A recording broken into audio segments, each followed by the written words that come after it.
From the moment it lies still beneath moist soil as an egg, a chameleon begins its short journey through life. Their eggs usually take anywhere from 7 to 12 months to hatch, depending on temperature and humidity conditions.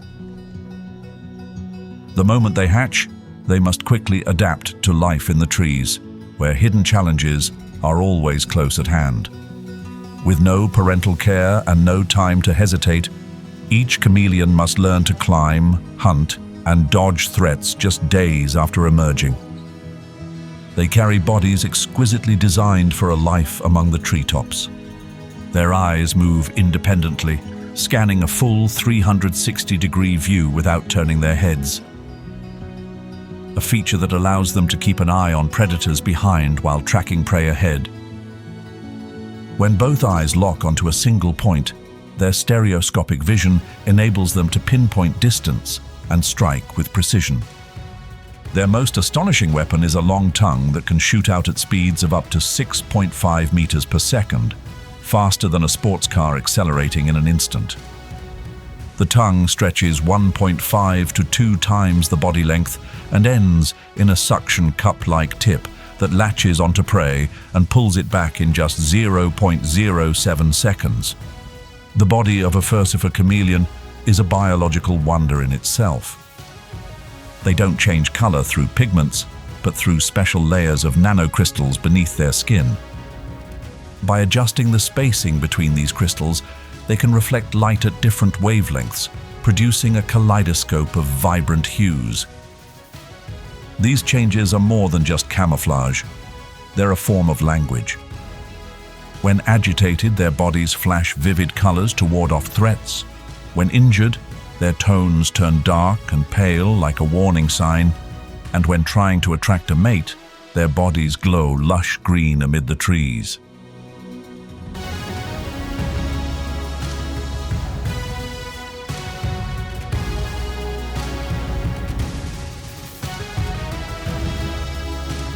Among the most striking chameleons, the panther chameleon stands out as something truly special.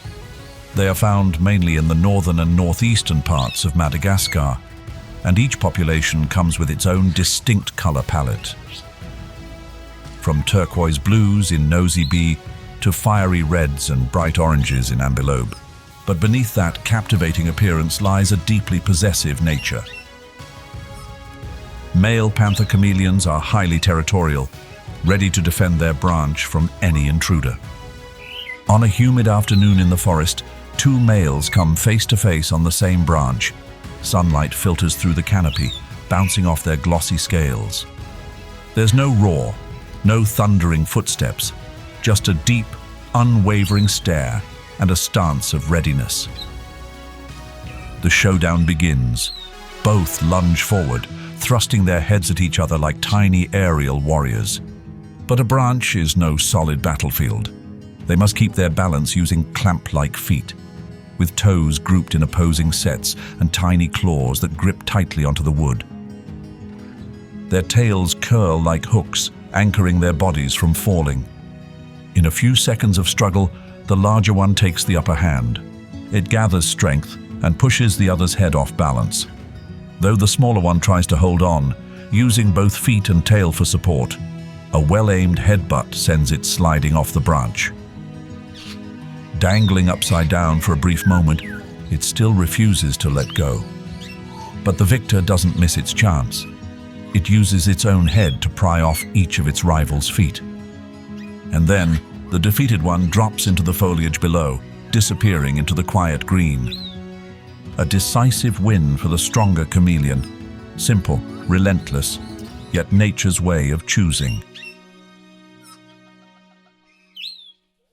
Meanwhile, in the lowlands of western Madagascar, where dry, spiny forests stretch out like an ancient painting, another furcifer species lives a life even more intense, the Leopardess chameleon.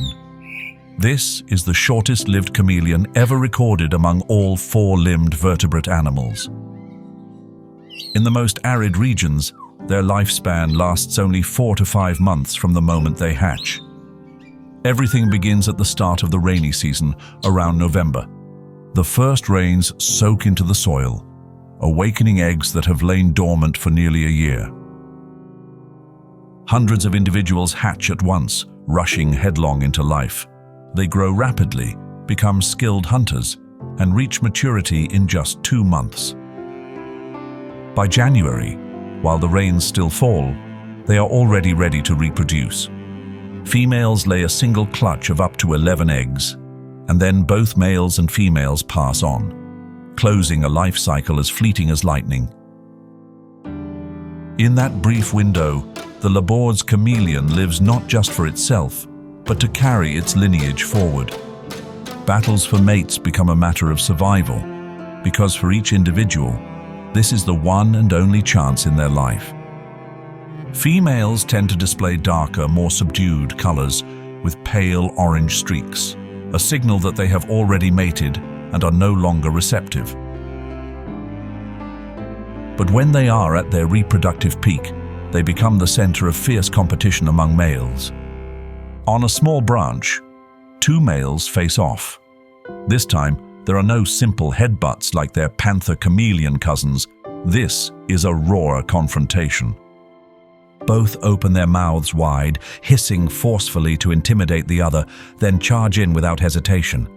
They stretch their bodies, revealing pale white markings to appear larger. Only one can win, because the female behind them will reproduce just once in her life. The larger male eventually overpowers the other, thrusting its head, using its entire body to shove its rival off the tree, ending the fight in heavy breaths and a blank stare. In nature, it's not the strongest who survives, but the one who adapts fastest and acts in time.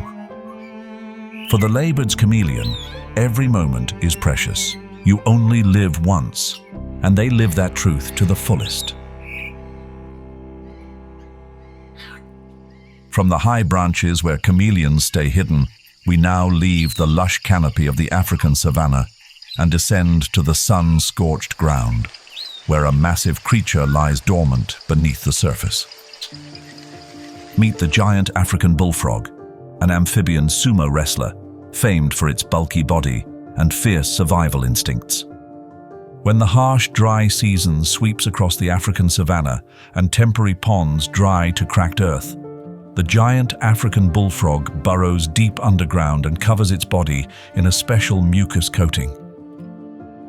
This mucus dries into a thick, papery shell that acts like a cocoon, sealing in moisture and preventing dehydration entirely. In this estivation state, their metabolism slows dramatically. This mechanism allows them to survive for months, or even years, without food or water. They remain in this state until the first rains of the wet season begin to fall. Then, with the ground softened, the air cool and alive with sound, the giant African bullfrog awakens. They emerge caked in mud, ravenous after their long slumber. It is the beginning of new life, and also the start of some of the fiercest battles for survival. On average, an adult male can grow up to 24 centimeters long and weigh over 1.4 kilograms, making them second in size only to the Goliath frog among frogs. Their muscular build, thick skin, broad head, wide jaws, and powerful bite turn them into real prey-crushing machines. Though they lack true teeth, their lower jaw contains 3 sharp triangular structures known as odontoids, like 3 bony false teeth used to grip and hold onto prey. Their tongues are short and don't shoot out like other frogs, so giant African bullfrogs often use their forelimbs to pin and drag prey into their mouths. They eat anything that fits: insects, spiders, small lizards, baby snakes, fledglings, mice, and even other frogs, including their own kind. But what makes them truly aggressive isn't the hunt, it's the battle for breeding rights. When rain-filled puddles form, male giant African bullfrogs gather from all directions, crowding into the same shallow pool. The deep calls of dozens of males fill the air, creating a chorus that ripples across the water. It's not just a love song, it's an enormous sumo tournament where amphibian warriors must fight with sheer strength for the chance to pass on their genes. Larger males use their body weight to shove, press, and claim the central area of the pond, the deepest and safest zone for eggs and tadpoles to grow. Smaller males are pushed to the edges, where water is shallower and warmer, less appealing to the females. But not every loser backs down. A clash begins when two males refuse to yield. They puff up their bodies, spread their jaws wide, and launch into each other with everything they've got. No punches, no kicks, only forceful thrusts and an instinct to dominate. They grapple, pin each other underwater, bite at legs or flanks, and try to drive one another away from the prime position. It's the bite of small, bony teeth and the wrestling match of sumo fighters. The battle can last minutes, or even hours, until one is exhausted and forced to retreat. When the contest ends, the victorious male holds his ground in the center. That's when the females arrive. They often choose the largest male who endured longest in the central zone, because that endurance means he's more likely to protect the eggs and young. And that's when a remarkable biological journey begins. The male doesn't leave after mating. He stays to guard the eggs and tadpoles, ready to drive off any predator, be it bird, snake, or mammal. Even more extraordinary, when water levels drop quickly due to heat, the father giant African bullfrog will use his hind legs to dig a drainage channel, connecting the small pool where his offspring live to a larger one nearby.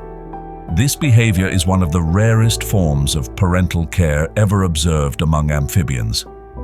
From a creature that seemed to sleep away the dry season underground, the giant African bullfrog transforms into a mighty warrior of the rainy season, a father willing to fight for the next generation.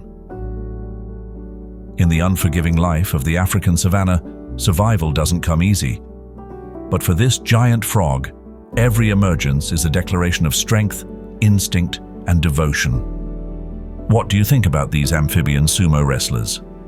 Does their parenting behavior make you reconsider what fatherhood means in the wild? If you found this fascinating, feel free to share your thoughts and leave a comment below.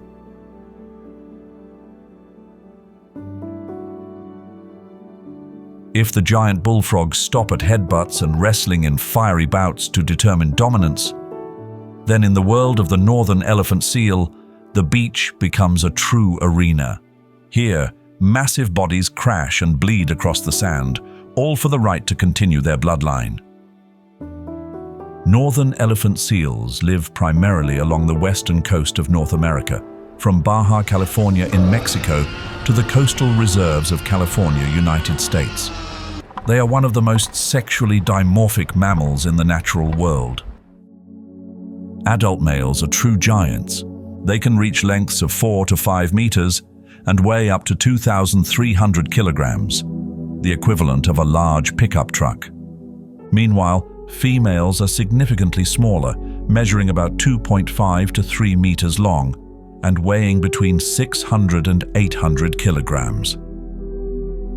This means a mature male can be 3 to 5 times heavier than a female, a ratio rarely seen in the animal kingdom. The first thing that strikes you about a male is not just its size, but its face, especially the large inflated nose like a trunk, which gives the species its elephant name. But that nose isn't just for show. It works as a resonating chamber, amplifying deep, thunderous roars, sounds that can carry for over a kilometer across open beaches, used to intimidate rivals and attract females. Only males aged 8 years or older develop this distinctive nose, a sign of maturity and dominance.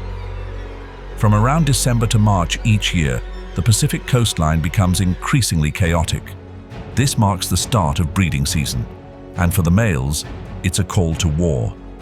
Each mature male arrives at the shore to establish a territorial beach, an area he is determined to guard in order to form a harem of females. And to secure that ground, he must fight. Unlike many species that settle disputes through chasing or vocal displays, male elephant seals go head-to-head in real combat. They throw their full body weight into each other like living battering rams. What follows are deep bites with sharp canines, targeting the neck and chest. These battles are far from symbolic. They leave open wounds and thick scars across the bodies of seasoned males, clear proof of past fights. To survive in this arena, males have evolved thick, calloused skin on their necks and chests, like a built-in biological shield. But even that isn't enough to prevent all injuries. Each strike comes with hundreds of kilograms of force and crushing bites. Only a few emerge victorious. These males, called beach masters, earn the right to mate with all the females in their harem, which can number up to 50 individuals. Those who lose, even with only minor injuries, are driven to the edge of the colony and lose their chance to pass on their genes that season. Life for the females is no less demanding. They typically return to shore to give birth right as the breeding season begins, delivering a single pup, the result of mating from the previous year. For about a month after giving birth, elephant seal mothers stay close to their pups and do not eat, relying entirely on stored body fat. Their milk is incredibly rich, over 50% fat, helping the pup gain weight rapidly, from around 40 kilograms to more than 120 kilograms in just 4 weeks. Once the pup is weaned, the female mates immediately with the dominant male. But here's the remarkable part. She does not become pregnant right away. The fertilized egg undergoes a delay before implanting in the uterus, pausing development for about 4 months. This is known as delayed implantation, a unique adaptation that gives the mother time to return to the ocean, rebuild her strength, and store energy before beginning the actual 7-month pregnancy. Thanks to this mechanism, the next pup is born at just the right time the following year, when the mother returns to the beach, a strangely precise life cycle, perfectly synchronized with biological rhythms and environmental conditions. If the beaches of California are battlegrounds of giants, where every clash is measured by roars and brute force, then deep in the tangled wetlands of South America, a very different kind of life and death game unfolds. Here, silence and surprise are the ultimate weapons. Power isn't about size. It's wrapped in cunning, speed, and the cold precision of a killer's instinct, honed over millions of years of evolution. This is the domain of creatures that don't need to roar to command respect. In this place, strength lies not in sound, but in every quiet, calculated move. And today, a tense encounter is about to begin. Along the reed-covered shore, a mature yellow anaconda slowly slithers toward the water's edge. Its golden skin, patterned with saddle-shaped black spots, glimmers like a cloak. At over 4 meters long and weighing close to 30 kilograms, it's not the biggest creature in the swamp, but it's one of the deadliest predators. With no venom, its power comes from a body packed with muscle, made to crush and extinguish life. Its round eyes and tiny nostrils, placed atop its head, allow it to observe while lying in wait, ready to ambush any prey that wanders into its striking range. It has just spotted something move across the surface, a slight ripple, almost silent. But in a split second, the anaconda senses something unusual, something quieter than itself, but larger and more imposing. This is the Yacaré caiman, a native crocodilian that dominates nearly the entire South American wetland system. Measuring around 2 to 2.5 meters long and sometimes reaching up to 3 meters with a weight of over 60 kilograms, the caiman isn't just an opportunistic carnivore, it's a true hunter. Its unusually long lower jaw teeth pierce through the upper jaw, creating a permanent grin that seems to mock anyone bold enough to challenge it. This very trait has earned it the nickname piranha crocodile. A single bite from a jaguar caiman can tear through the soft body of a snake. And if the jaws land, even thick skin won't be enough to save it. But not to strike. It's a warning. Perhaps both predators know exactly how dangerous the other is. The anaconda glides off swiftly and slips into the water. Yet in the vast wetlands of the Pantanal, the jaguar caiman has one sworn enemy. A creature unfazed by armor. A predator that rules not just land, but water too. The jaguar. The largest feline in the Americas and the only member of the Panthera genus known to hunt in water. Weighing up to 100 kilograms and delivering a bite force of up to 13,789 newtons, equal to or even exceeding that of a lion, the jaguar possesses the strongest bite of any big cat relative to its size. And uniquely, it doesn't always go for the throat like other felines. Instead, it often bites straight through the skull, aiming directly for the brain. A takedown method nearly no other land predator uses. They prefer ambush, especially when jaguar caimans are basking. When the caiman's reflexes are dulled under the blazing sun, the jaguar creeps up from behind, then lunges for the neck or nape, where the osteoderm layer is thinnest, delivering a lethal bite. The caiman may thrash, twist, or dive into the water, but for the jaguar, water is no barrier. They're such skilled swimmers that many biologists call them striped dolphins, and this ability allows them to expand their territory and food sources deep into every corner of the flooded Pantanal. Even the yellow anaconda, a snake that fears almost nothing underwater, dares not face a jaguar head-on. Young anacondas or even adults that are injured or starved can easily become a quick meal for this powerful cat. A clash between the two doesn't happen often, but when it does, the anaconda rarely comes out on top. The jaguar is solitary, silent, and brutally efficient. In the Pantanal, there is no absolute ruler. The anaconda dominates the water's depths with stealth and crushing force. The caiman controls the calm surface with jaws like steel traps, but only the jaguar moves seamlessly between both worlds, land and water, and still holds the upper hand. So tell us, among these three magnificent creatures of South America's wetlands, who do you think truly deserves the crown as king of the swamp? Let us know your answer in the comments below.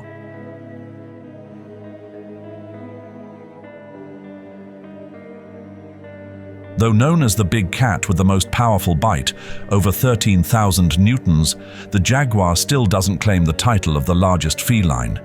That crown, without question, belongs to the tiger, and among all existing subspecies, the Bengal tiger stands as the strongest and most widespread. It represents more than 70% of the global wild tiger population, with around 3,600 individuals recorded in the wild as of 2024, mostly found in India, Bangladesh, Bhutan, and Nepal. Measuring up to 3 meters in length, including the tail, and weighing over 220 kilograms in mature males, the Bengal tiger is a living symbol of power and the perfect balance between speed, strength, and stealth. It is often hailed as the king of the jungle, the uncrowned monarch of the humid South Asian forests. But in the wild, no title is absolute. And sometimes, that throne is challenged by a creature that looks shaggy, sluggish, even a bit clumsy, the sloth bear. Sloth bears are the only bear species on Earth with thick, unruly fur like a shaggy coat, an elongated snout like a vacuum hose, and long, curved claws like ivory sickles. These unique features make the sloth bear a nocturnal oddball with a specialized diet. They feed mainly on termites and ants, capable of producing powerful suction with their hollow mouth cavity, so loud it can be heard from over 100 meters away. Missing their upper front incisors, they can vacuum up an entire hardened termite mound in just minutes. With average weights ranging from 100 to 145 kilograms, and males sometimes reaching up to 170 kilograms, sloth bears pack enough strength to inflict serious damage on anything that threatens them. However, that doesn't mean Bengal tigers can't hunt them. In fact, they absolutely can, and sometimes do it with deadly precision. In the dim forest, where sunlight filters down in scattered patches on the damp earth, the tiger silently approaches its prey from behind. Each step as light as breath, leaving almost no trace, thanks to thick pads under its feet, making it a true phantom of the jungle. It can stalk in silence for minutes, even hours, waiting for a single perfect moment, when the prey lets its guard down. And when that moment comes, the tiger explodes into motion, its entire body unleashing like a bowstring stretched to the limit. It can sprint in short bursts exceeding 60 kilometers per hour. The nape or the throat is always the target. It doesn't strike wildly. It was born to end lives, not prolong suffering. The tiger sinks its 10-centimeter-long canines, the longest of any big cat, deep into the prey's throat. With bite pressure reaching 738,000 kilograms per square meter, each bite is a death sentence. And if you calculate the force at the tip of the tooth, where all that pressure concentrates, the number climbs even higher. No roaring, no showy victory. It drags the body into the underbrush, as quietly as it came, far from the circling vultures above. But sometimes, the sloth bear fights back, ferociously. It can rear up on its hind legs, towering over even an adult female tiger, and roar in defiance.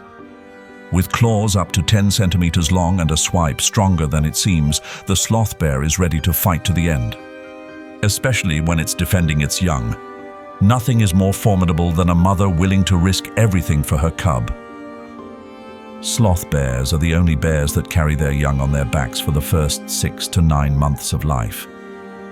When threatened, they don't flee. They turn, growl, chase, and even charge. A sloth bear, caught in a tiger's jaws, can still fight back, refusing to give in.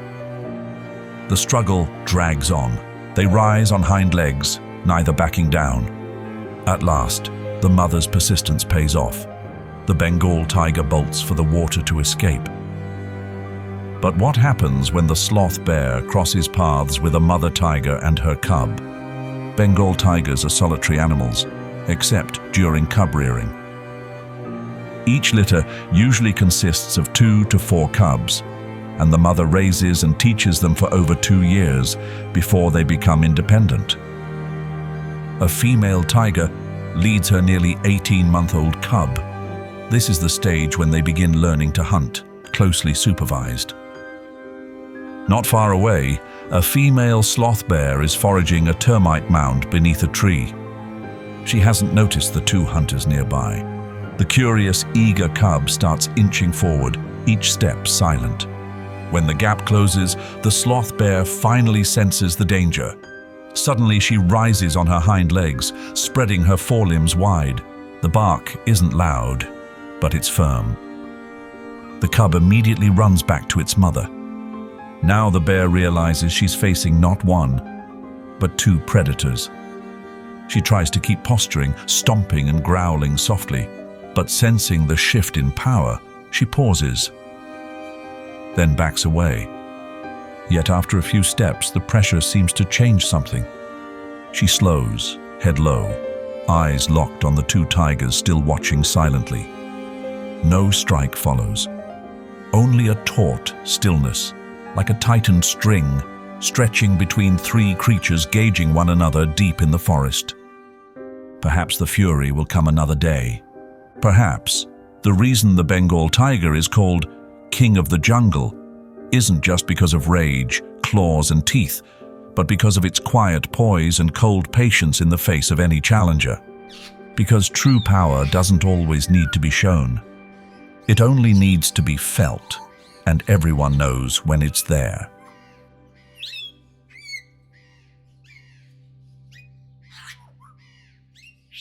We've seen the fierce fury of a sloth bear taking on a Bengal tiger deep in India's dense jungles. But in the wild, it's not just about strength or bravery. There are also those who live by instinct and greed. Now let's turn to one of the most notoriously gluttonous creatures in the animal kingdom, the Komodo dragon. The Komodo dragon is the largest living lizard on Earth. A full-grown adult can reach up to 3 meters in length and weigh nearly 90 kilograms. They are found only on 5 small islands in the southern seas of Indonesia: Komodo, Rinca, Flores, Gili Motang, and Padar. With thick bones, powerful limbs, and rough, armored skin, they are living remnants of the Jurassic era. But what makes the Komodo dragon truly terrifying isn't just its size or looks, it's how it hunts, quietly, lethally, and with ruthless precision. The Komodo dragon doesn't rely on brute strength to bring down its prey instantly. Its true weapon lies in its jaws, around 60 razor-sharp teeth with serrated edges like metal saw blades. When it bites, it doesn't clamp down like a lion or a crocodile. Instead, it pulls back with force, tearing through flesh and hide, leaving deep, gaping wounds that cause heavy bleeding. And that's only the beginning of the problem. Modern research, especially from Dr. Brian Fry's team at the University of Queensland, has revealed that Komodo dragons have venom glands in their lower jaws. This venom contains powerful anticoagulants that cause extreme blood loss, lower blood pressure, and leave prey dizzy and disoriented. After a single bite, the Komodo may release its prey, then track it patiently using its forked tongue, tasting scent particles in the air. As the victim weakens from blood loss and venom, the dragon calmly follows the trail to enjoy its final meal. Komodos don't chew. Their teeth aren't for grinding like those of mammals. They're made for tearing flesh into large chunks. Their flexible skull and elastic ligaments allow them to open their mouths wide enough to swallow a young goat whole. Their expandable throat and stomach can handle bones, fur, hooves, and organs. In one sitting, a Komodo can consume up to 80% of its own body weight, crucial in a harsh environment where meals are scarce and competition is fierce. Komodos also regularly feed on carrion. With an incredibly sensitive sense of smell, they can detect the scent of rotting flesh from up to 8 kilometers away. On the barren and remote beaches of the Komodo Islands, anything that washes ashore, if even halfway edible, can become a precious meal. And it was on one such afternoon that something unusual drifted onto the sands of Rinca Island, a giant moray. This eel can reach up to 3 meters in length and weigh over 30 kilograms, with a slick, scaleless body coated in a thick layer of protective mucus. This slime allows it to slip through sharp coral crevices without injury and also acts as a barrier against parasites. But more importantly, its skin and blood contain hemotoxins, toxic compounds that can be harmful if consumed raw. The Komodo dragon approaches, head lowered, forked tongue flicking rapidly to taste the air. Before it lies a gift from the sea, motionless, fatty, and seemingly ready to eat. It drags the surprise meal closer to the shore. After a long inspection, the dragon begins swallowing the eel head first. Thanks to its stretchy jaw and throat, the giant moray slowly disappears into the Komodo's gullet. But just as the tail is about to slip into its stomach, something happens. The Komodo stops.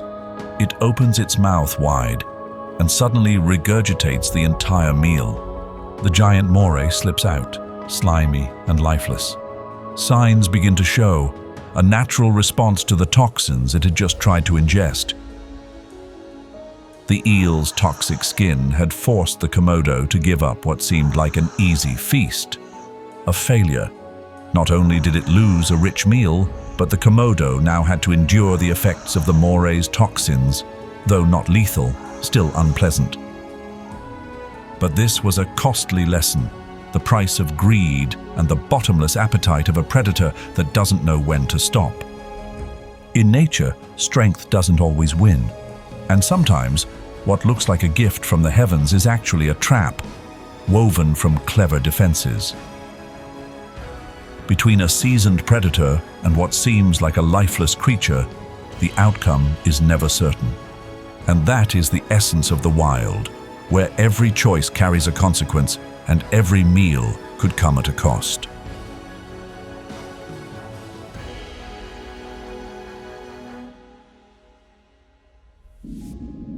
In the previous chapter, we saw a giant moray washed ashore, already lifeless, yet still radiating power. Even after death, its body seemed to carry an echo of the strength it once held. But in the deep sea, where shadows and rock crevices form a kingdom of their own, just how terrifying is the moray eel in its true element? Let's dive deeper, because the ocean is a realm where diversity and evolution push every limit. The moray eel, with over 200 different species in the Murayanidae family, can be found throughout tropical and subtropical oceans around the world. Notable species include the California moray, with an average lifespan of 22 to 26 years, and the slender giant moray, the longest ever recorded at 3.9 meters. Among them, the most formidable is the giant moray, which can exceed 3 meters in length and weigh up to 30 kilograms, scattered from the Red Sea to coral reefs in the Pacific. Depending on their environment, adult individuals may live anywhere from 6 to over 30 years. They reproduce in huge numbers. One spawning cycle can produce about 10,000 eggs, but most larvae in the leptocephaly stage never survive, swept away by ocean currents or devoured by other predators. The biggest challenge for the moray eel is its cramped habitat within narrow rock crevices, making it impossible to swallow prey using suction, as many other fish do. But evolution has gifted them a terrifying solution: a second set of jaws deep in their throat, called the pharyngeal jaw. Once the outer jaws grab hold of prey, this inner jaw launches forward, with needle-sharp teeth lunging out to seize and pull the prey down the esophagus. This image immediately brings to mind the xenomorph creature from the movie Alien. Despite their poor eyesight, moray eels have an incredibly sensitive sense of smell. They constantly pump water through their tubular nostrils, like scent-tracking antennae, to detect prey even at a distance or hidden deep within rock crevices. These are the tools that make moray eels some of the most formidable ambush predators on the reef floor. But in the ocean, brute strength doesn't always guarantee dominance, because there's another creature, flexible, intelligent, and armed with strategies far more sophisticated. That creature is the octopus. Octopuses are masters of camouflage. Their skin contains thousands of chromatophores, allowing them to change color, texture, and even the pattern of their skin in a flash, from smooth like sand to bumpy like coral. With this ability, the octopus can disappear right before a predator's eyes and blend into its surroundings while stalking prey. But what truly sets them apart is their intelligence. An octopus has about 300 million neurons, over 2/3 of which are located in its arms, enabling each arm to function like a mini-brain. That's why its arms can sense, hunt, and act independently, while also working together in perfect coordination to carry out complex strategies. Their lifespans are remarkably short. The common octopus lives only about 1 to 1.5 years, while the giant Pacific octopus lives slightly longer, averaging 3 to 5 years. But in that brief window, they display extraordinary intelligence. Species like the coconut octopus use tools, gathering coconut shells or seashells to build mobile fortresses. The Pacific striped octopus taps a shrimp from behind with a looping arm, startling it into fleeing, straight into a trap. And let's not forget the blue-ringed octopus.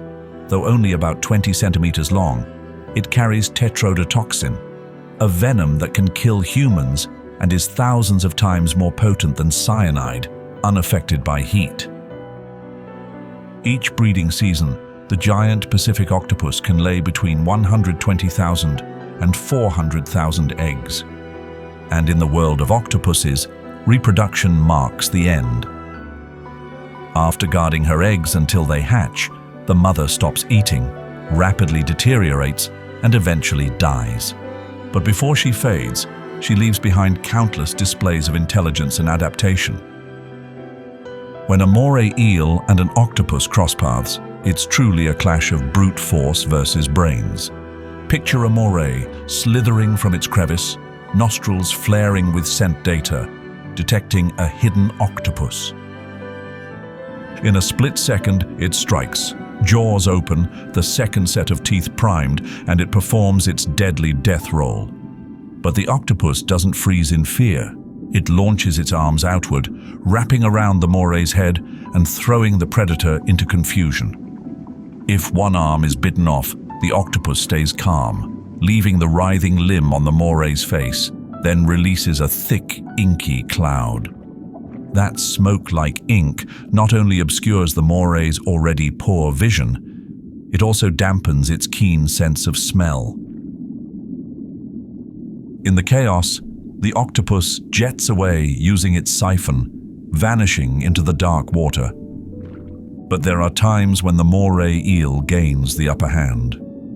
If it locates the octopus's hiding spot, no amount of ink or arm grappling can stop the pharyngeal jaw from launching forward, seizing and pulling the octopus in.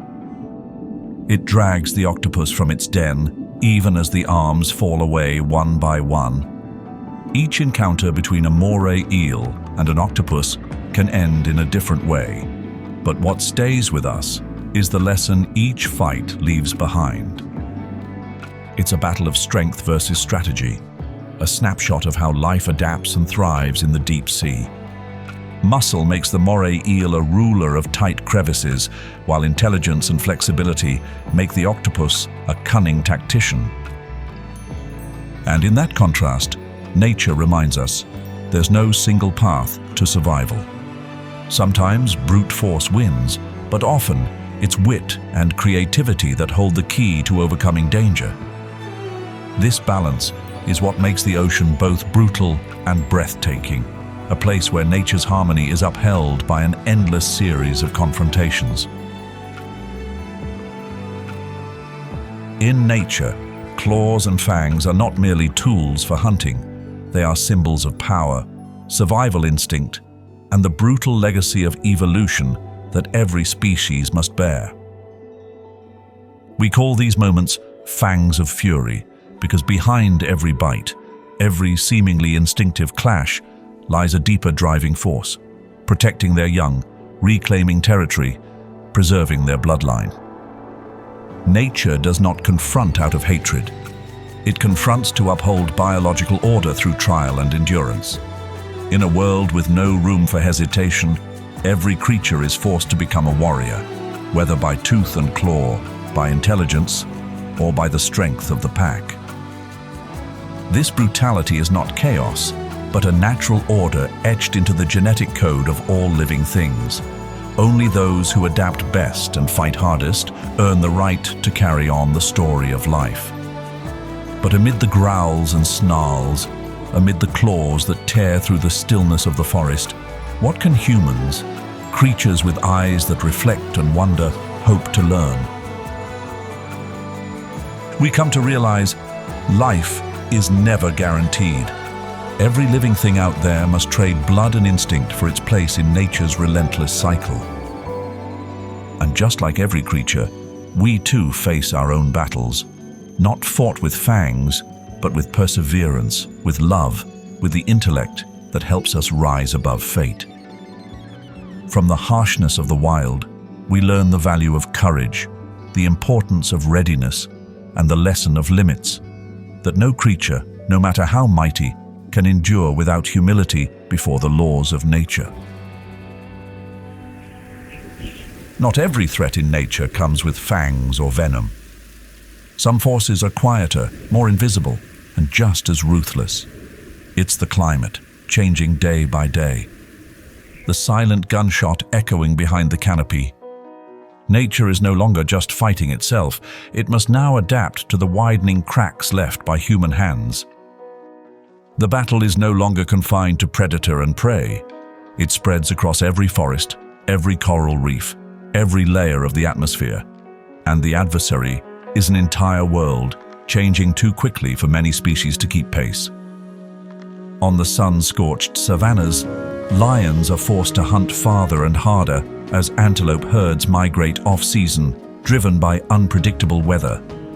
Rising temperatures dry up water sources, pushing lionesses to lead their cubs across vast, dangerous land, not only threatened by predators, but by the exhaustion of their own bodies. Leopards, once masters of solo ambush and treetop stealth, now struggle to remain unseen as withered vegetation strips away the shade and cover they depend on. Across the ocean, octopuses face a different challenge. Shifting water temperatures disrupt their chemical sensing abilities. Their flexible arms, vital for both hunting and defense, become clumsier in unstable waters. Meanwhile, coral reefs, the fortresses of thousands of marine species, are experiencing mass bleaching. When ocean temperatures exceed their tolerance, coral polyps eject their symbiotic algae, lose their color, and begin to die. The collapse of these layered ecosystems erases entire networks of marine life in a cascade. In semi-arid hill zones, chameleons, creatures built for camouflage, struggle to regulate body temperature. Their skin can no longer shift colors quickly enough to keep up with temperature swings. Color change, once used for both hiding and thermal control, becomes less effective as the climate exceeds their physiological limits. They are easier to spot and quicker to overheat under an unforgiving sun. On Indonesia's volcanic islands, the mighty Komodo dragon, famed for its strength and venom, is now forced to share hunting grounds with humans. Forests shrink to make way for agriculture and tourism. Traditional prey such as deer and wild boar are overhunted, driving Komodos closer to human settlements, raising conflict and increasing their risk of being killed. Even as an evolutionary success story, the Komodo dragon cannot defend its throne without the foundational ecosystem it needs to survive. In the tropical forests of South Asia, sloth bears face rising heat. They once foraged at night for termites and ants to avoid the heat. But as climate patterns blur the lines between cool and hot, their biological rhythms falter. Lower humidity means fewer insects, making food harder to find. In many regions, these bears must roam much farther, often encountering humans along the way. Above the forests, a different kind of pressure looms. Raptors like the golden eagle and red-tailed hawk soar through an atmosphere no longer stable. Rapid temperature increases create unpredictable thermal currents, making gliding and hunting more difficult. Habitat fragmentation from urban sprawl divides natural hunting grounds into isolated pockets. In many cases, fledglings no longer have enough open space to learn to fly safely. Pesticides and industrial chemicals build up in the food chain, weakening reproductive health and reducing hatch rates. In the hidden layers of the mangrove forests, American eels are struggling on their reproductive journey. They must travel thousands of kilometers from freshwater rivers to the Sargasso Sea to spawn, but their path is blocked by dams, pollution, and rising water temperatures, all of which disrupt their entire biological cycle. Those unable to complete this journey will never reproduce, and the cycle, meant to repeat with each generation, is quietly, yet devastatingly, broken.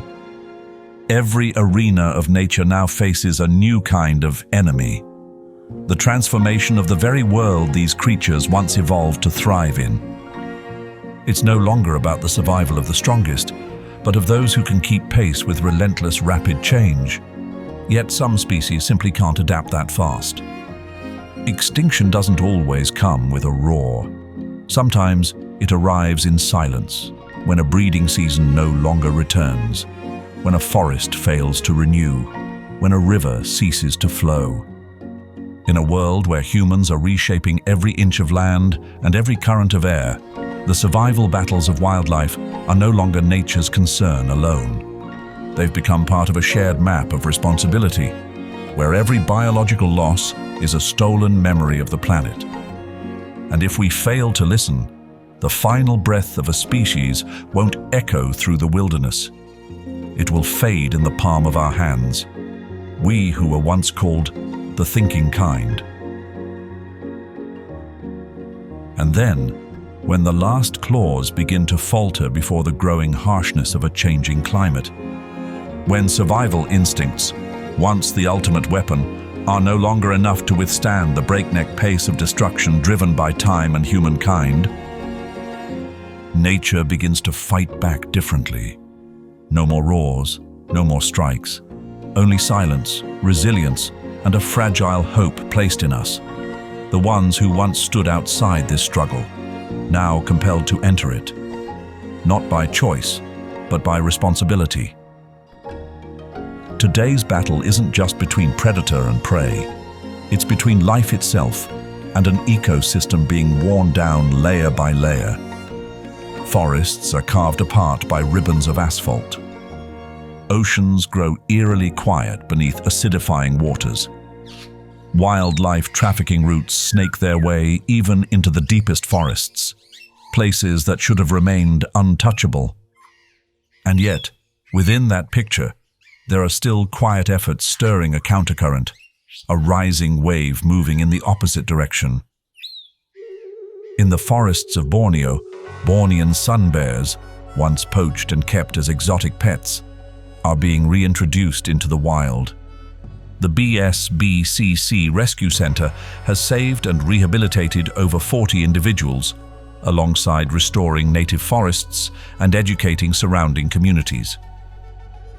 In Indonesia, coral reefs bleached by the marine heatwave of 2023 are being revived through microbial seeding and clustered coral grafting, restoring over 60% of live coral cover in some priority zones. In the Americas, at Reserva Ibarra, a vast expanse of wilderness, silent for more than 70 years without any apex predators, 2024 marked a historic turning point. For the first time in decades, jaguars were officially reintroduced thanks to years of tireless effort. Over 25 jaguars were successfully released into the wild, part of a large-scale rewilding program led by the Argentinian government and Rewilding Argentina. In Kenya, more than 50 African elephants were relocated from overpopulated reserves to Aberdare National Park, spanning 780 square kilometers, easing pressure on vegetation and reducing conflict risk. Meanwhile, in the United States, the Species Survival Plan reported a population of 569 California condors, a dramatic rebound from just 27 individuals remaining in the late 1980s. Technology is now becoming nature's new ally. AI doesn't just recognize a leopard by its spots. It can track nesting behavior, reproduction, and migration patterns. The Yolov 10 model can now track curlews during breeding season with up to 95% accuracy, without interfering or stressing parent birds or their chicks. These things are happening, not in some hopeful dream, but through real data, technology, and deliberate action. But even now, the pace of recovery can't match the pace of destruction. And that is why nature, with all its quiet resolve, is speaking to us in the clearest language possible. Give life the space it needs to breathe, to grow. We are not outside this fight.